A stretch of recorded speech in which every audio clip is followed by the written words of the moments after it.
Today on CityCast Denver, Mayor Mike Johnston declared victory in his effort to house 1,000 people in 2023. But can he do it again this year? Plus, Congresswoman Lauren Boebert is back in the news again, and again, it's not for good reasons. Finally, the U.S. Supreme Court will decide if former President Trump is allowed in the Colorado primaries. So we're talking about what comes next. Today is Tuesday, January 9th. I'm Bree Davies, and here's what Denver's talking about.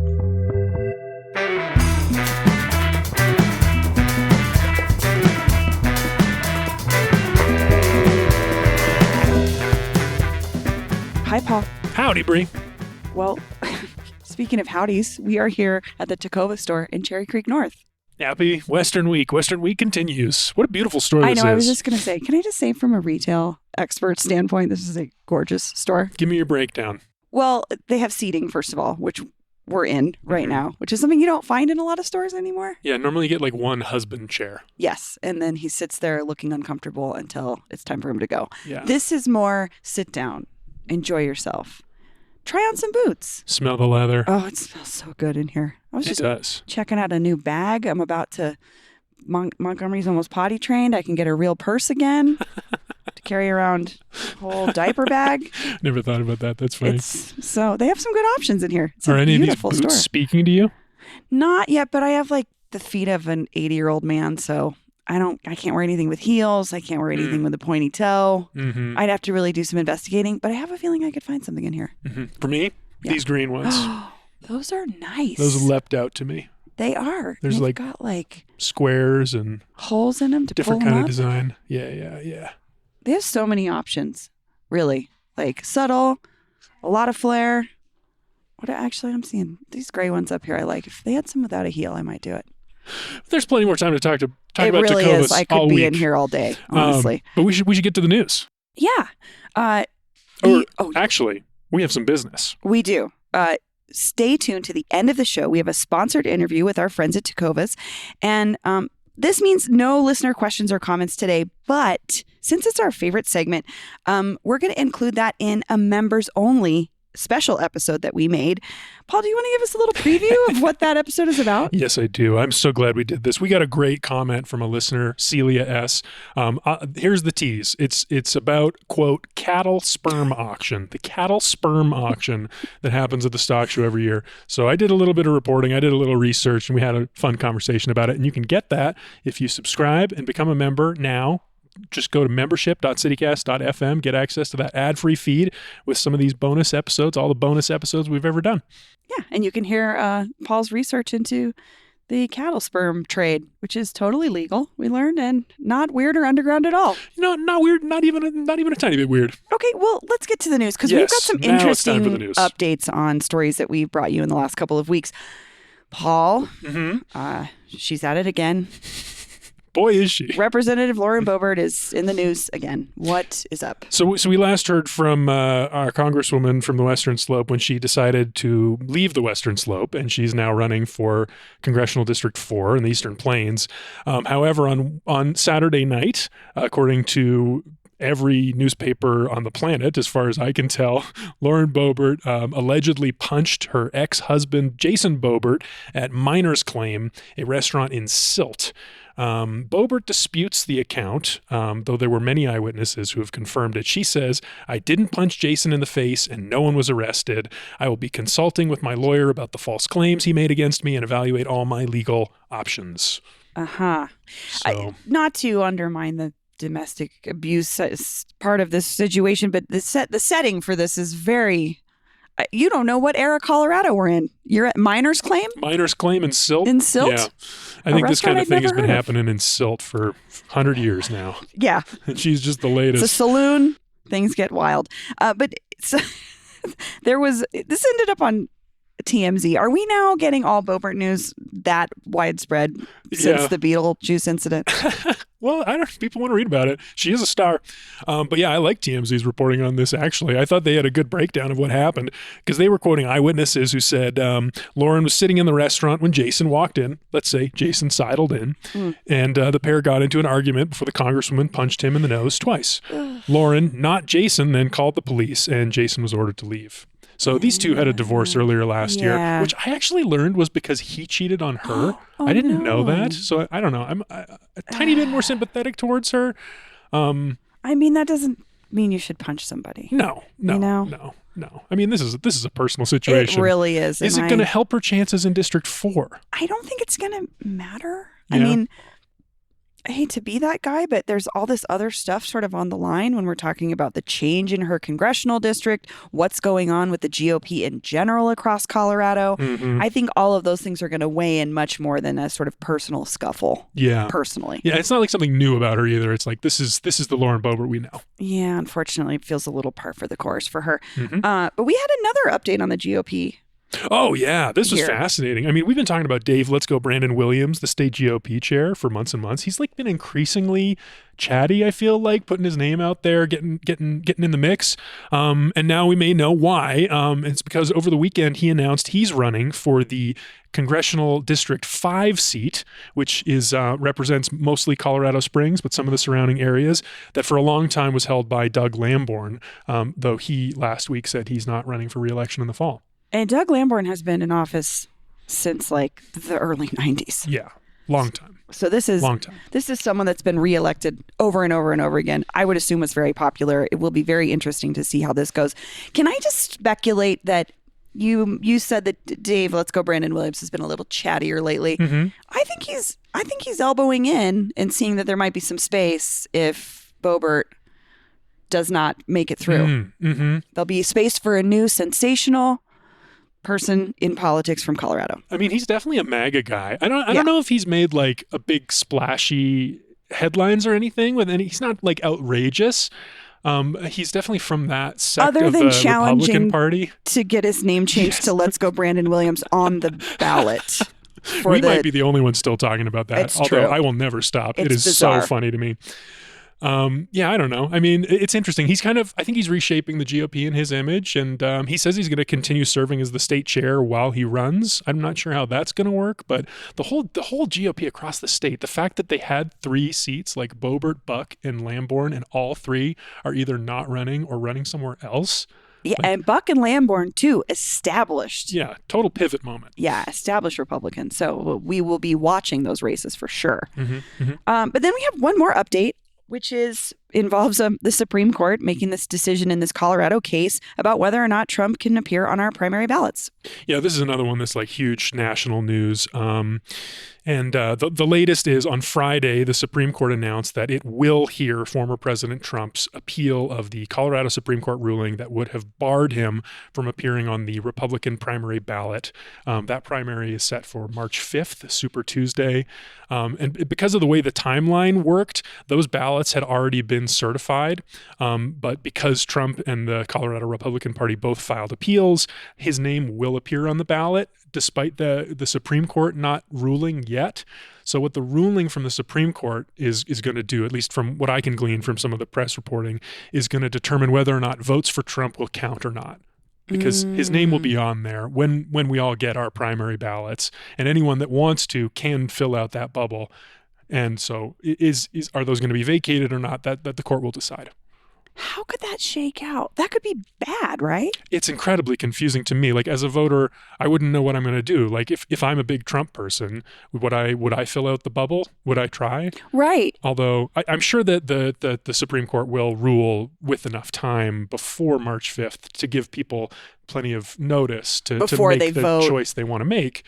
But I don't know. I mean, who knows how people are going to vote this year? You know, democracy itself is on the ballot, as we've been saying. Yeah, I just wonder depending on how it shakes out, if people will just fill in that bubble as a protest vote regardless. You know what I mean? Could be.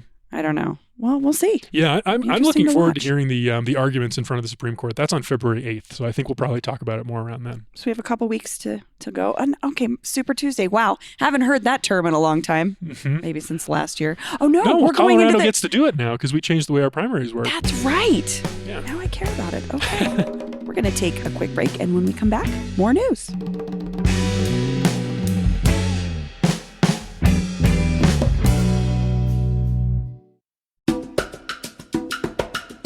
This episode is brought to you by Tecovas. Because it's stock show season, and the Denver Tacova store is ready to help you find your next pair of Western boots. If you've ever wondered if you could pull off cowboy boots, you should really try on a pair of Tacovas. Their Western boots for men and women are made by hand from premium bovine and exotic hides in a variety of timeless and fashion-forward styles. And with other classic Tacova staples like their lineup of denim, apparel, and accessories, you can craft a look that'll get you ready for rodeo season. Step into a Tacova store and you'll be greeted with a friendly smile and the rich aroma of fine leather goods. Oh my God, Paul, it's from Parks and Rec. It's this day. I don't remember their names, but it's Aziz Ansari and the woman who plays Donna. And they do this day where they like, it's the best day of the year. And they're like, what do we mean? And they're like, cupcakes, massages. And then she goes, fine leather goods. Treat yourself. Tacova stores also offer complimentary services like free drinks, boot shines, and custom leather stamping or branding that will make your boots truly one of a kind. Stop by your neighborhood Tacova store in Cherry Creek North today. Grab a cold one and shop the finest leather and Western goods to get ready for the National Western Stock Show. Don't go gently. All right, we're back. We're on to our big story, which is Mayor Mike Johnston's ongoing efforts to end unsheltered homelessness in Denver. This has been his top priority since he entered office back in July of last year. But we have to talk about it because he hit a first major milestone at the end of the year. He had set himself this ambitious goal of housing 1,000 people by the end of 2023. Bree, you predicted that he would fail. I thought he would, not for any reason other than I found this goal to be unrealistic in 6 months. You know what I mean? Mm-hmm. It just felt like it. And I'm so happy to say that I was wrong. Yeah, he's declared victory, we should say. He Yes. says that he did it. Yes, he says that he has. And looking at the housing dashboard, as of January 5th is the last time the city updated it, 1,147 people have been sheltered. It says 1,124 of them are still indoors. Mm-hmm. And this is a combination of permanently housed folks, people that have been sheltered over 30 days and under 30 days. So it's kind of, I don't know how to take in all that information. But regardless, he made his goal. Yeah. I mean, he says he made his goal. I mean, whether or not, what is the goal? You know, what is housing? What is permanent housing? What is transitional housing? Who's living in a micro community? Who's living in a hotel? How much is this actually helping solve the broader problem? These are all the big questions that still remain for me. Yeah, no, for sure. And I think there were several reporters that looked into this a couple of weeks ago saying, what does this number mean? And I think it's still kind of unclear. Yeah, I mean, what he specifically claimed that he succeeded in doing is, quote, moving more than 1,000 people off the streets. Mm-hmm. So it's not even really about housing people specifically. It's more vague than that from him now. That's the language he's using. And I thought it was interesting. Only 25% of that 1,034 people who had been brought inside by December 31st have found permanent housing. So, you know, it's like 250 people. That's what this whole big thing really has led to. And I mean, it's a hard thing. When we talk about housing people, what does that really mean? It's if we can watch these people for 10 years, that would really tell us, right? Mm-hmm. And I think that he took on something big because he wanted to A, make a splash, and B, because he knew that Denverites were tired of how the previous administration was handling it. And I think the numbers game here helps Johnston at least have something to show. Mm-hmm. Because I don't think that Hancock did a great job of showing what he did through data. Yeah. And I was talking to you about this earlier, thinking about the interview we did with Hancock on his way out. And he had said to me under his administration, they had built more housing units than any other administration, Denver mayoral administration. And I thought, why didn't he tell us that more often? Why didn't he remind us? So I think that this is partially a PR thing by the Johnston administration, and that's part of politics. You have to get out your message. And this was a way he thought he could do it best. Yeah. I mean, you have to tell a good story. And as Johnston himself said, speaking to this uncertainty that he knows is out there, this is when he was declaring victory. He said, quote, this was actually never about a number, Johnston said. I'm quoting from Denverite. It was about the urgency that we knew people deserved to be able to say, we can't afford to wait because every night that someone's at risk of freezing to death on the city streets, that's not good enough for us. And we also know, as Councilmember Chantel Lewis said, that the work is just beginning. Yeah, and she's had an interesting role in this as well, I think, because her district, District 8, it includes nearly half of city-funded shelter beds are in her district alone, just one district. And she has been very vocal about being part of the process. She's worked with a lot of folks in the encampments to sort of, I think, be a messenger to the mayor. But she's also saying, hey, fellow council people, what else are you going to do? When are you going to step up? Yeah. You know what else it's going to depend on? What? The price tag. That's a hard one. Yes. I think that's a hard one to swallow. So Denver Gazette says of the cost that Johnston spent $45 million in 2023. That's 6 months, $45 million. They netted that out to $45,000 per unhoused person, which feels like a lot of money.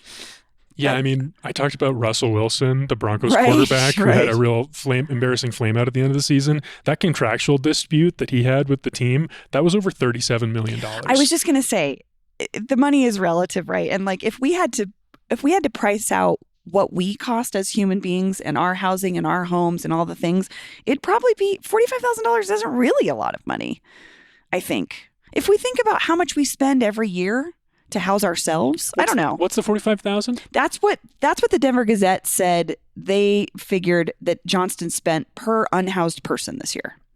Within this $45 million budget. Okay, so maybe that's like $45 million divided by how many people got those guessing. Housing outcomes. Yeah. Okay, interesting. It's one of those things. You can do a lot with data. All right, so we know, just to wrap up here, we got to look ahead. You know, he told us, Mayor Mike Johnston told us he wants to house another 1,000 people in 2024. What are you watching for? You know, can he do it? Do you want to make another prediction? I mean, I would hope that he pushed himself a little more. If he says he did 1,000 in 6 months, what about 2,000? I don't know. I also wonder if he's going to learn a lesson from these numbers games and say, maybe this isn't the best approach for me. Maybe it's like how many hotels we acquired, how many parcels of land we acquired, how many existing housing units did we turn into affordable housing units? That's the kind of stuff that I'm going to be looking at. And I think, to go back to what we were just talking about, will those numbers resonate in a year from now with Denverites? I don't know. I'm also going to be looking at where these go. Yeah. What districts these housing options go into. Yeah. Because we know some are noticeably absent. That's true. And we've seen some of the biggest fights over the micro community sites, the proposals have all been in these neighborhoods where, you know, it's affluent people that live there, as you might expect. Yeah. So we'll see how that shakes out. That's what I'm going to be watching. So I don't know. Maybe he'll make some bigger, broader goals. I don't know. It's still early in the year, Paul. So, but we have an interview booked with him later this month, and we need your help. What do you want to ask Mayor Johnston about? What are you hoping that he focuses on this year? You can send us your questions for the mayor to our mayoral hotline at 720-500-5418. Again, that number is 720-500-5418. Let us know what you want us to ask Mayor Johnston. One thing before we go. Yeah. On the way here, it's icy. A little bit, People were driving away. Yeah. I noticed no one had driven into Cherry Creek yet. So good job, everybody. For folks that are newer to the city, please don't speed, especially on Spear. Every year, I feel like we see a car end up on the Cherry Creek Trail. It happens. Every time. For some reason, it keeps happening. Let's make 2024 the year that doesn't happen. You hear that, people? Let's do it. That's our goal. Goal. No cars in the creek this year. I think that's a reasonable goal. I hope so. We could do it. Well, thanks for joining me, Paul. See you next time, Bree.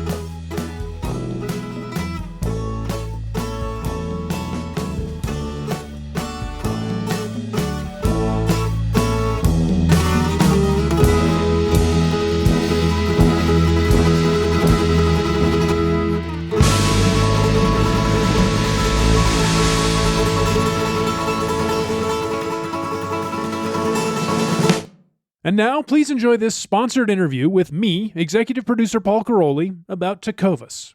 Shelby Burrows manages the Tecovas store in Cherry Creek, where you can find a fresh take on Western wear and even get your boots shined. Shelby, welcome to CityCast Denver. Thank you. I'm happy to be here. Shelby, I'm ashamed to say it, but I I can't actually picture where the Tecovas store is in Cherry Creek. Can you just help me like situate where we're even talking about? Yeah, absolutely. So we're one street over from the Cherry Creek Mall. We're off of 2nd Avenue in Milwaukee.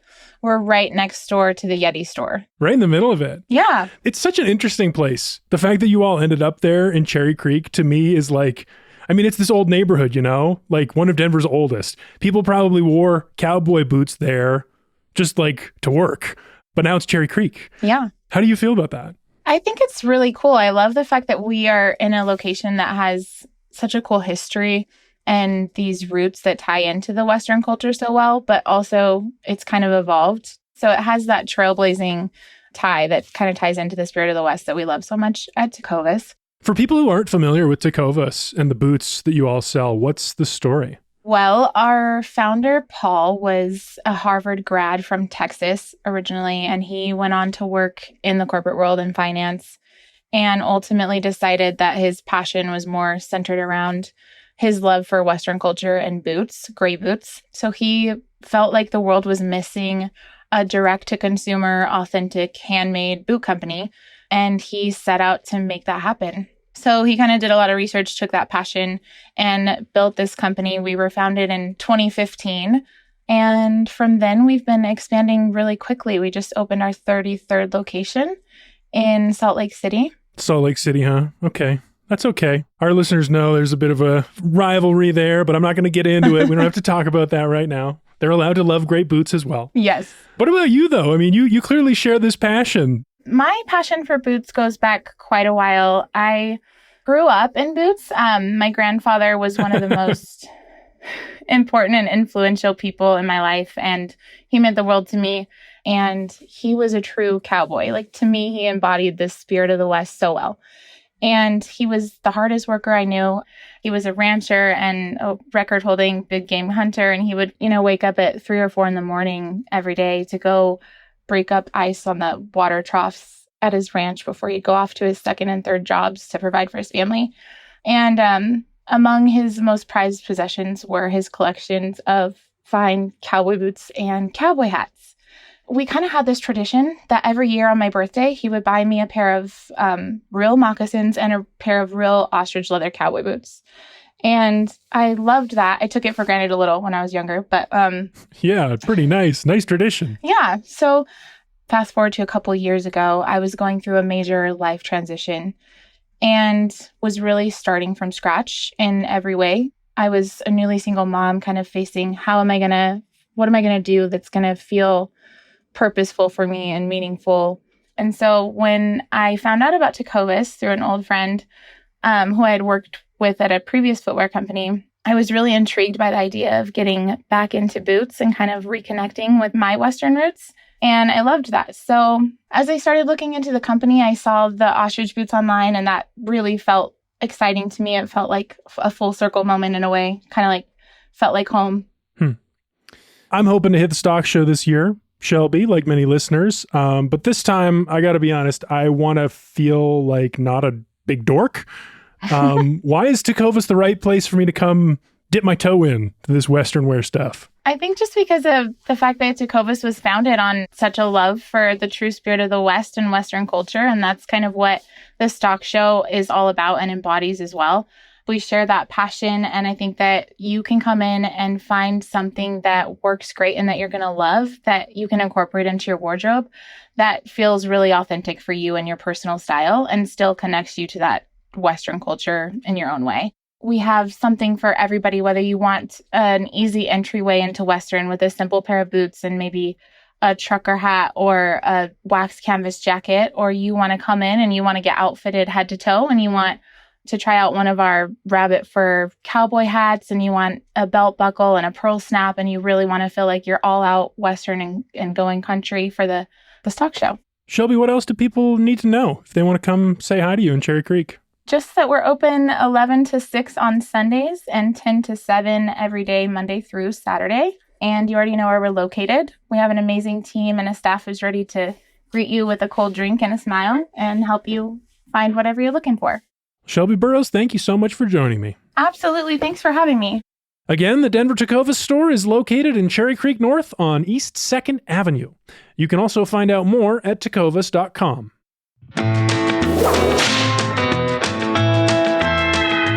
Hey, it's Bree Davies, and I'm here with newsletter editor Adrian Gonzalez. Good morning, Adrian. Howdy, Bree. So it's Western Week here at CityCast Denver, and we're here with our Tecovas tip. Adrian, what have you got? So, Bree, like most things in life, Western wear is all about the details. And so today we're going to talk about accessories. This is a category of Western wear that has so much to choose from. And it's the best way to dip your toes into Western wear if you're cowboy curious and want to try a little bit of Western flair for your outfits.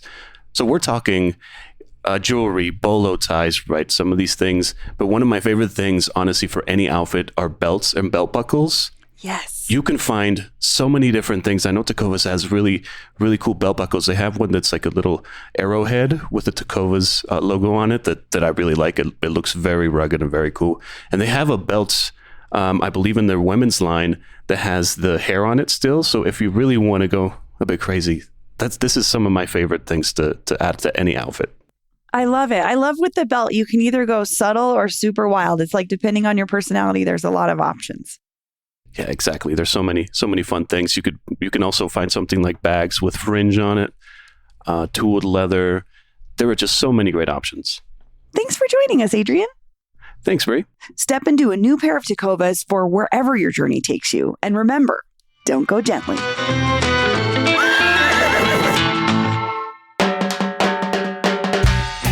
That's all for today here on CityCast Denver.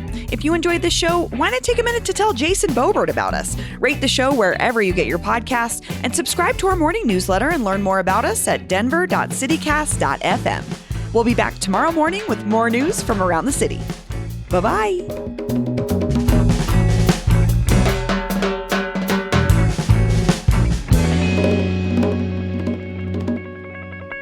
Oh, there's a real tumbleweed in here. Is there? Where's the tumbleweed? Right there. Oh, a little one. Well, I mean, you can't have a huge one in here. No. They're pretty messy. No, it'd be in the way. Very dusty.